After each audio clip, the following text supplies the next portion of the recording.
What happens when a beloved national treasure walks onto a daytime television set expecting a warm conversation, only to be blindsided by a host who seems determined to humiliate her? In just 28 seconds, a cheerful interview turned into one of the most shocking confrontations ever broadcast on British television. This is the story of how Miriam Margolyes, one of Britain's most cherished actresses, found herself in a battle she never saw coming. The day began with such promise. Behind the scenes at the Lorraine Kelly show, the production team was bustling with their usual morning energy. Makeup artists were putting final touches on guests, sound technicians were checking microphone levels, and the set decorators were fluffing the cushions on that famous bright orange sofa. Everyone knew they had something special lined up. Miriam Margolyes was coming on the show. For those who don't know, Miriam is the kind of person who lights up every room she enters. She's that rare combination of brilliant talent and genuine warmth. She's been in everything from Shakespeare to Harry Potter. She's won awards. She's made millions of people laugh with her stories and cry with her performances. And at 70-something years old, she was still working, still creating, still making her mark on the world. The morning started like any other. The studio lights were bright. The audience was settling into their seats, and the cameras were ready to roll. Miriam walked onto the set with that infectious smile she's known for, waving to the crowd who erupted in applause. She was wearing one of her trademark colorful outfits, a purple jacket with a bright blue scarf. Her eyes were twinkling with that mischievous energy that everyone loves about her. She was there to talk about her latest project, a documentary series about growing older in Britain. It was supposed to be light, fun, the kind of segment that makes people smile over their morning coffee. Lorraine Kelly greeted her with the usual pleasantries, or so it seemed. The two women hugged briefly, exchanged air kisses, and sat down on the sofa. The camera zoomed in for that perfect shot. But there was something in Lorraine's tone, something just a little bit off. Miriam sat down, adjusting her colorful scarf, completely unaware of what was about to unfold. The panel for today's show was already seated off to the side. Marcus, the entertainment correspondent, was flipping through his notes. He was a young guy, maybe early 30s, always impeccably dressed in a sharp suit. Sarah, the lifestyle expert, was checking her phone one last time before they went live. She had that polished look that comes from years of being on television. And Tom, the resident comedian, was cracking jokes with the crew, trying to keep the energy light. "So, Miriam," Lorraine began, leaning forward with that smile that didn't quite reach her eyes. "You're here to talk about aging. That's quite a topic for someone your age, isn't it? I mean, you must have so much personal experience with feeling, well, past it." The studio went quiet. Even the camera operators seemed to freeze. You could hear the audience shifting in their seats, uncomfortable with what they just heard. Miriam's smile faltered for just a moment. She laughed. But it was a confused laugh, the kind you give when you're not sure if someone is joking or being serious. "Well, Lorraine," Miriam said, trying to keep things light, "I wouldn't say past it.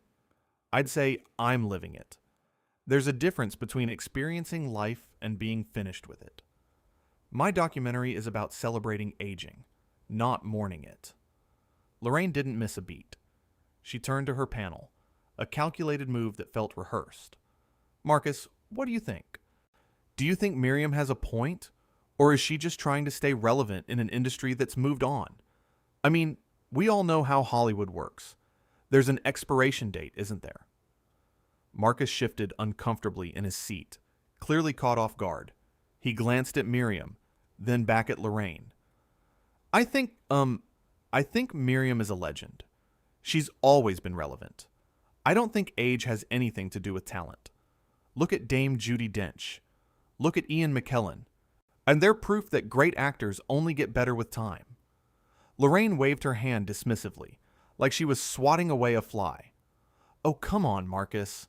Don't be so diplomatic. We all know how this works. There's a time when people need to step aside and let the younger generation take over.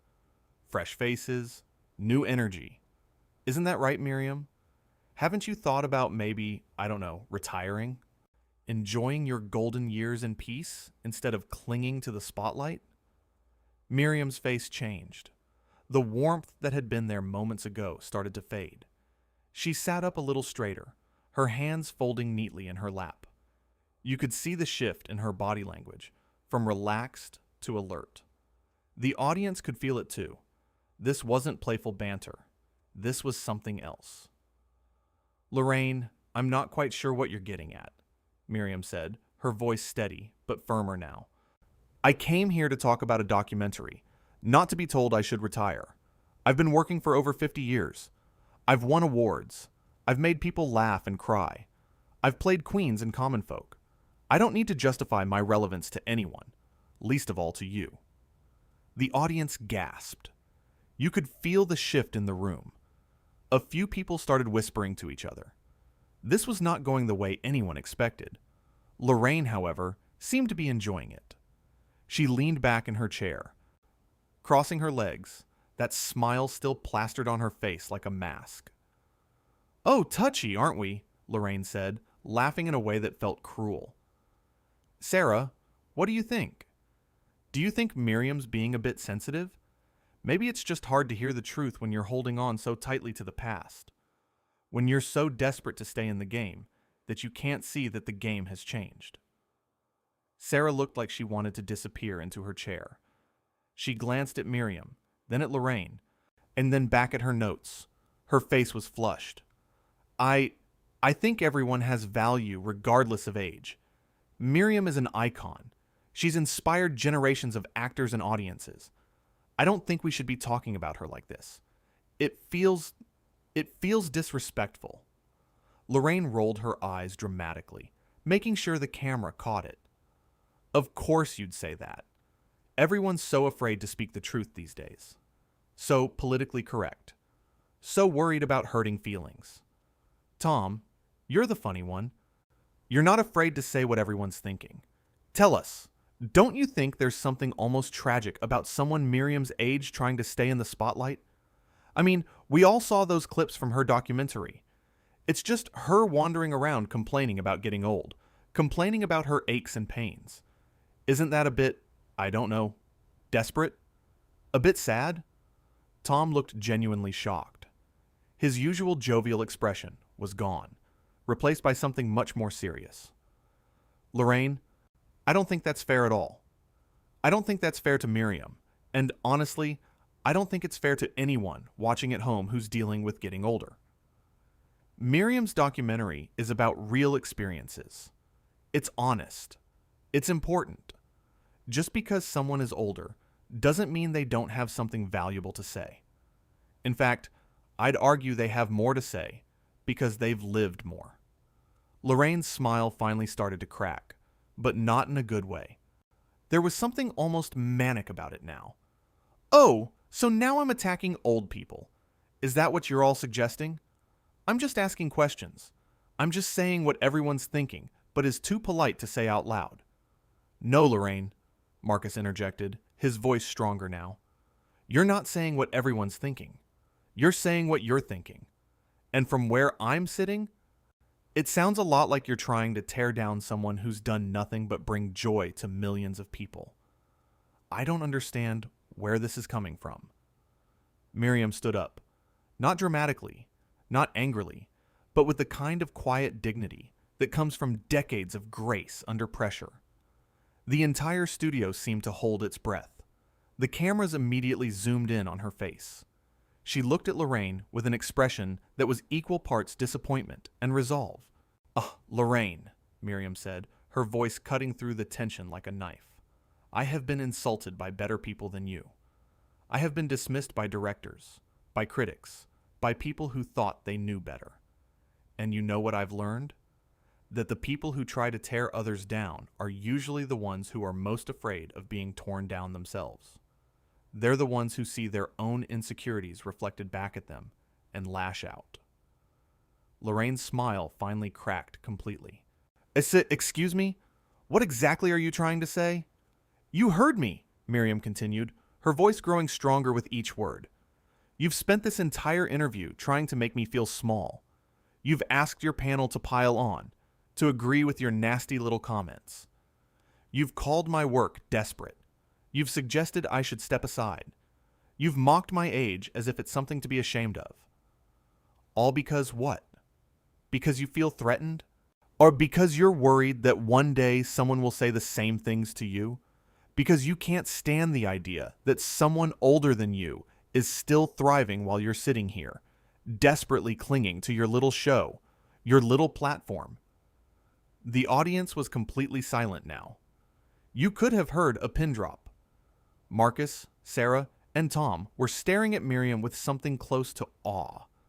Nobody had ever seen anyone stand up to Lorraine Kelly like this. She was the host. No, she was the one in control. But suddenly, that control was slipping away. Lorraine tried to interrupt. Now wait just a minute. You can't come on my show and accuse me of whatever it is you're accusing me of.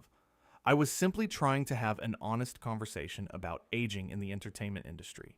If you can't handle a few tough questions, then maybe you shouldn't be doing interviews. Tough questions? Miriam repeated, her eyebrows raised. Is that what you call them? Because from where I'm standing, they looked a lot more like attacks, like calculated attempts to humiliate me on national television. You didn't ask me about my documentary. You didn't ask me about the stories I wanted to tell, or the people I interviewed, or the message I was trying to share. You went straight for the jugular. You questioned my relevance, my worth, my right to still be working.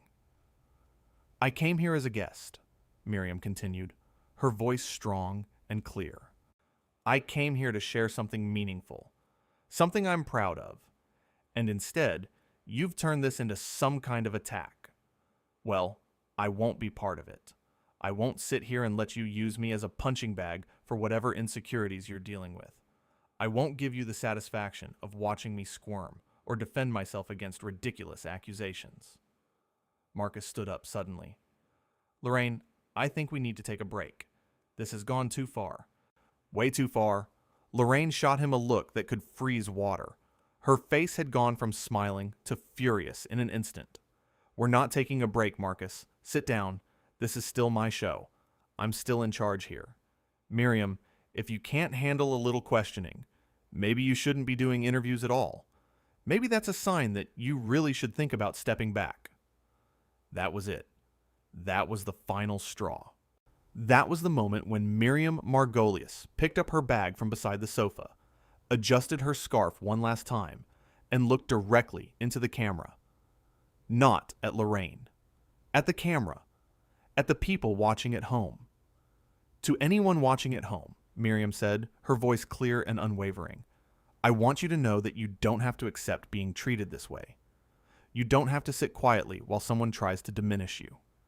You don't have to smile and nod when someone attacks your worth, or your value, your right to exist in a space. Age is not a weakness. Experience is not something to be ashamed of. And if someone tries to tell you otherwise, if someone tries to make you feel less than, you have every right to walk away. You have every right to refuse to participate in your own humiliation. She turned back to Lorraine one last time. The two women locked eyes. For a moment, everything else fell away. It was just them. I've enjoyed many things in my career, Lorraine, but this will not be one of them. I hope you find whatever it is you're looking for. I hope you figure out why you felt the need to do this. But I won't be here to watch. Goodbye. And with that, Miriam Margolyes walked off the set. The cameras followed her for a moment, capturing her walking with her head held high, her shoulders back, her dignity intact. She didn't look back. She didn't hesitate. She just left. And the studio erupted. The cameras cut back to a very flustered Lorraine Kelly, who was trying desperately to regain control of her show. Her face was red. Her hands were shaking slightly. Well, she said, laughing nervously, I suppose that's one way to end an interview. Quite the dramatic exit. Marcus, Sarah, Tom, What do you all think about what just happened? Bit over the top, wasn't it? Marcus was the first to respond, and he didn't hold back. He looked directly at Lorraine, not at the camera. Lorraine, I think you crossed a line. A serious line. Miriam is a guest. She came here in good faith, excited to talk about her work, and you attacked her. You questioned her relevance, her worth, her right to still be working. And then you tried to get us to join in. I don't blame her for walking out. I'd have walked out too. Sarah nodded vigorously, her earlier discomfort replaced by something that looked like anger. I completely agree. That was uncomfortable to watch. No, it was worse than uncomfortable. It was painful. I felt like we were being asked to participate in something really cruel, really unfair. Miriam didn't deserve that. Nobody deserves that. I don't care if this is television. I don't care if controversy gets ratings. There are lines you don't cross. Tom leaned forward, his comedian's mask completely gone. Lorraine, I've been on this panel for 2 years. 2 years. And I've never, not once, seen you treat a guest like that. What was that about? Why were you so intent on tearing her down? What did Miriam Margolyes ever do to you to deserve that kind of treatment? Lorraine's face turned an even deeper shade of red. You could see the anger building, the loss of control becoming more and more apparent. I was not tearing her down. I was asking legitimate questions about relevance and aging in the entertainment industry. Questions that people are thinking, but are too afraid to ask. If she couldn't handle that, if she was so sensitive that she couldn't deal with a bit of honesty, then that's on her, not on me. But that's not what you did, Marcus said firmly, his voice rising. You didn't ask questions. You made accusations. You called her desperate. You called her work sad. You suggested she should retire, that she was past it, that she was clinging to the spotlight. Those aren't questions, Lorraine. Those are attacks. Those are insults dressed up as journalism. And we all know it. Sarah jumped in, her voice shaking with emotion. And you put us in an impossible position. You asked us to agree with you, to back you up in tearing down someone we all respect, someone we all admire. That's not fair to us, and it's certainly not fair to Miriam. You put us on the spot and expected us to go along with something that was clearly wrong. The audience started to murmur. A few people were clapping. Others were shaking their heads. Some were taking out their phones, probably already tweeting about what they were witnessing. Sir, the energy in the room had completely shifted. It wasn't just that Miriam had walked out.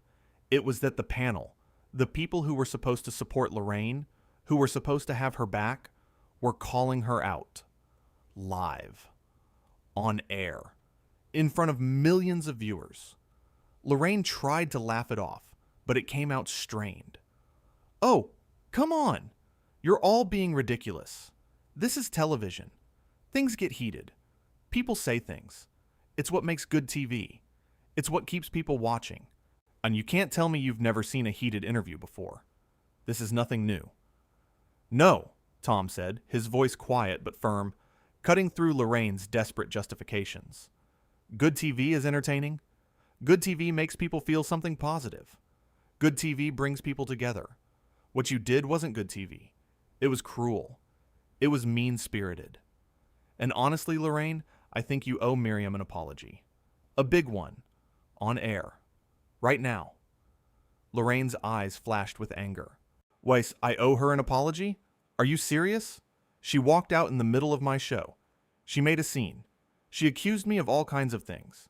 She's the one who should apologize. To me. To this show. To everyone watching.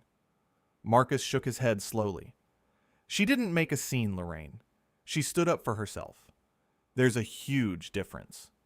You pushed her, and you pushed her hard. And she pushed back. She refused to sit there and take it. And honestly, I'm glad she did. Someone needed to call out what was happening here. Someone needed to say that this wasn't okay. The tension on set was unbearable now. You could see the producers in the background, their faces pale, frantically signaling to the director. Cut to commercial. End the segment. Do something. But the cameras kept rolling. This was live television. There was no stopping it now. The train had left the station, and everyone was just holding on for the ride. Sarah spoke up again, in her voice softer, but no less pointed. Lorraine, I've always admired you. I've looked up to you. When I was starting out in this industry, you were someone I wanted to be like. Someone who was warm and welcoming and made guests feel comfortable.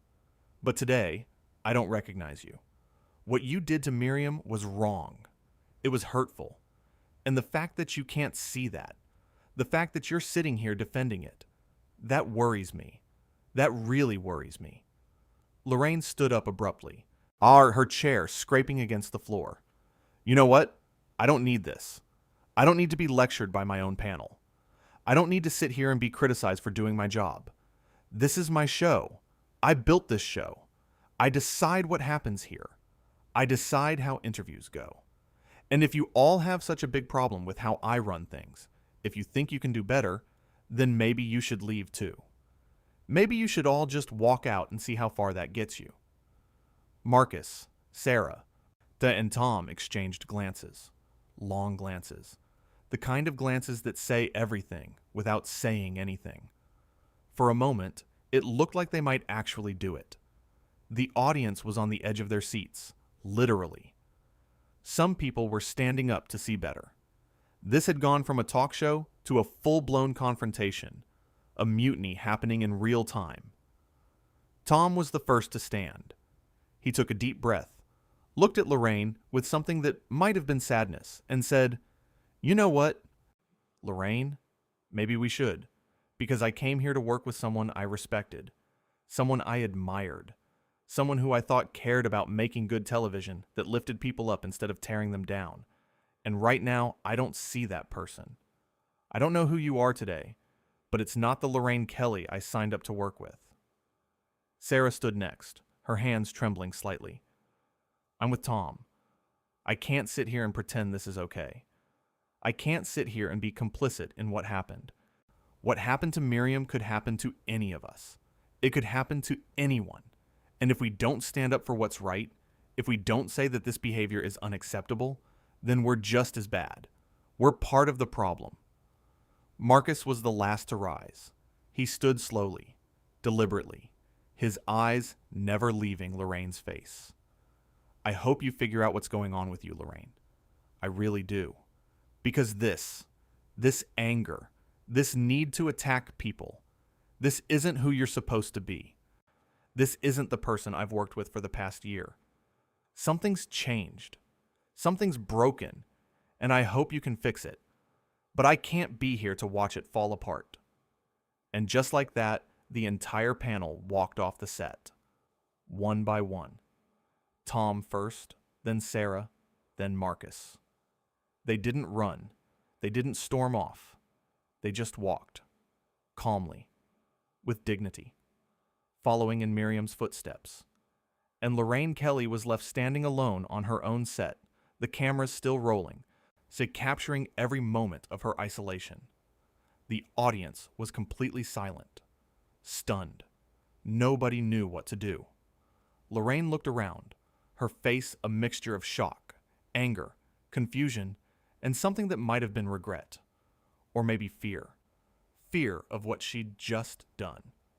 Fear of what this meant for her show, her career, her reputation. "Well," Lorraine said, her voice shaking slightly, trying desperately to maintain some semblance of control. "I suppose we'll have to go to commercial now. This has certainly been an eventful morning. We'll be right back after these messages." But before the cameras could cut away, something else happened. Something unexpected. The audience started to stand. One person at first, then another, then 5 more, then a whole row. And then, slowly at first, but building quickly like a wave, they began to applaud. Not for Lorraine, not for the show, for Miriam, for Marcus, Sarah, and Tom. For everyone who had refused to go along with what they knew was wrong. for everyone who had stood up and said no.